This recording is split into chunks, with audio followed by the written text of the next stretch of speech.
صح النوم. يلا قام نمشي. صح الوقت معلي. يلا وين بعد خلنا تو خير. تسوي خير تشيك اوت حبيبي. قام الرجل طرب زون. قام يلا ماشي. يلا ما بقى الا نص ساعة ويجي السيارة. يلا قام. تو الناس تكب علي الواحد يمشي على هالاطلالة ذي. اوه ما لومك والله. الله العظيم ترى انا ما صبرني على ابو عبد الله وش خيره لهالاطلالة ذي. والله يشوفك يا سلام.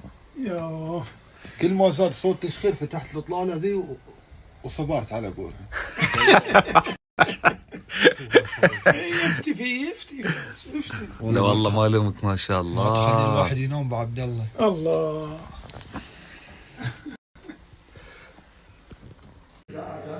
بس في أوزنقول كل شيء موجود، ولازم بعد يجيب لك هالبريد ذا، لازم عليهم أجبان ومربى مو طبيعية والله.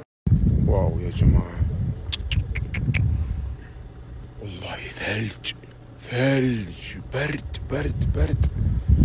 إن كل واحد حط الخيم، ها كل واحد حط خيمته. وين تجلس يا رجل؟ والله المفروض نوريكم من الإطلالة الخضراء بس ماش.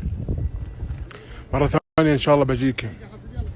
يعني لازم أنزل مكان ثاني، هنا ما ينفع يا قلبي، هنا برد. شوف درجة الحرارة ما تصدقعك هنا، والله برد هنا حيل برد. بس والله الدنيا خضراء بس لو في شمس يوه. يا حرام ما تشوف الإطلالات الخضراء المسطحات الخضراء. بس يلا ما عليه، إن شاء الله مرة ثانية أوعدكم أجيكم ذا المكان وأوديكم أماكن أحلى وأحلى بعد شفت أنت وياه. بديتكم والله المفروض أوريكم اليوم الموقع الجغرافي الفخم.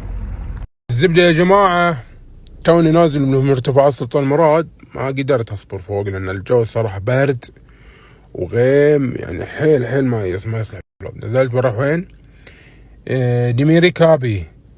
الحين بروح هناك والجو ان شاء الله حلو حيل، بس مدخل أوزنقول يا ولد والله زحمة صف السروال خلصهم ذول.